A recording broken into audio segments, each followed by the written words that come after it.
The last time College Game Day was here was 2008. It was an era where Leach and the air raid really revolutionized the game of college football. And now you got a head coach like Joey McGuire, just with a background kind of like Spike Dykes as a Texas high school coach. What would you say makes this year special?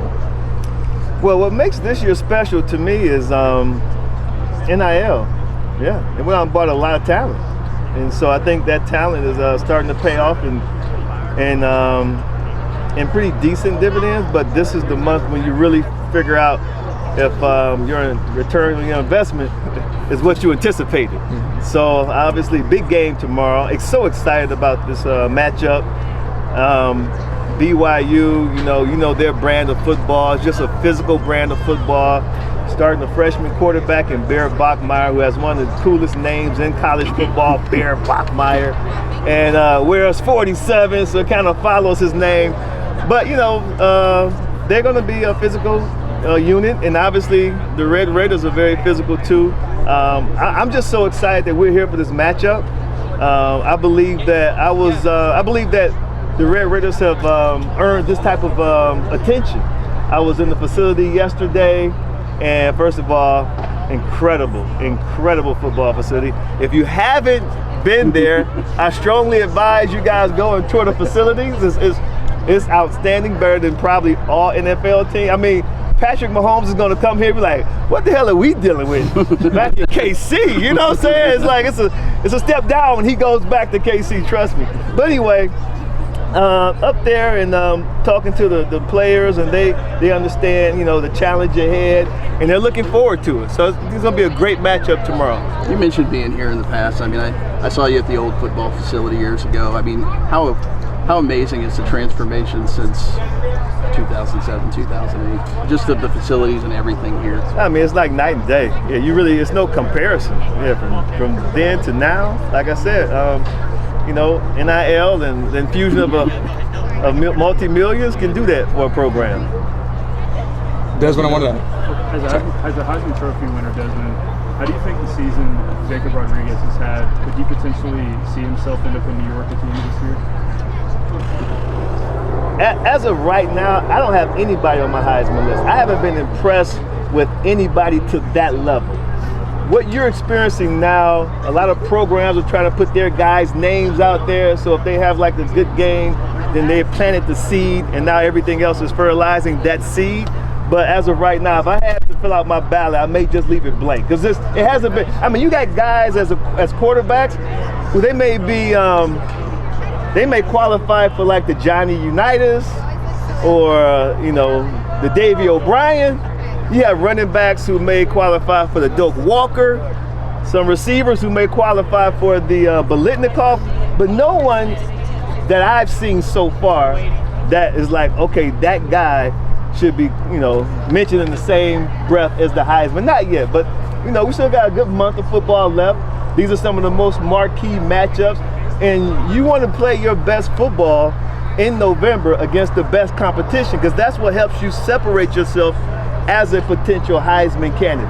What has this team done? What have the Red Raiders done to impress you over this year? Well, I'm not easily impressed, you know what I mean? So to me, this is a group that I think has played consistently, but now this is when you really start to see those challenges, right? Coach Corso used to always say, the games in November are the games they'll remember, because that's when the competition gets a little stiffer. So, but I mean, they've been very consistent. I don't know if you watch Game Day, but if you do, I think from them, the first time we've had a conversation about the conference has said that I think the Red Raiders are the best team in the conference. So, and I still believe that. But now you have to go out there and prove it, because you're going up against better competition. You brought up NIL and with the Texas Tech and BYU's back-to-back 8-0 seasons. Do you think these could be maybe the bell cow brands, the Big 12 moving forward? I don't want to make that comment yet. No, I don't have knee-jerk reactions because a team may have a good season. You know what I mean? Like that's not my style. Like, oh yeah, this is going to be the best team for the next 10 years. Because of NIL and because of transfer portal, rosters are ever changing. You know what I mean? Like, I don't know how many of these guys are draft eligible, and will they be here next year?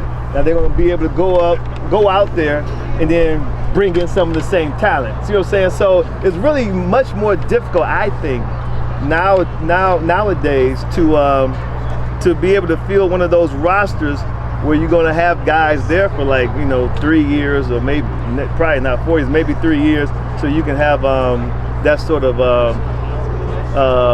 success for multiple years. Do you think the Big 12 has earned the right to have multiple teams in the playoffs, or do you think that the winner tomorrow is really going to play a factor in 1, 2, or 3? I think there's a lot of football left to be played. We're going to have to talk about that on game day tomorrow, right? And when we're in meetings, I'm like, there's just too many other factors to really make a defiant statement, at least for me. Now, you have some guys on TV and they just like making defiant statements, right?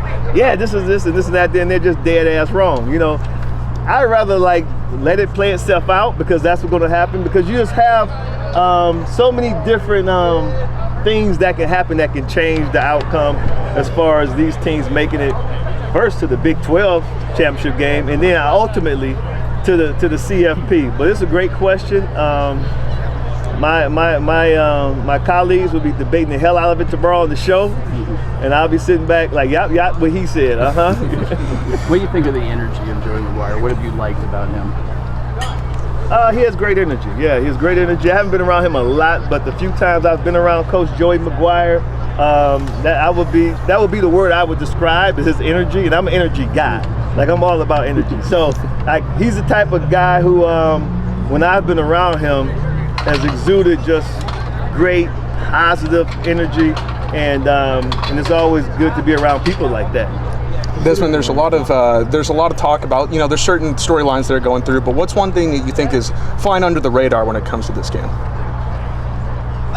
Man, flying under the radar?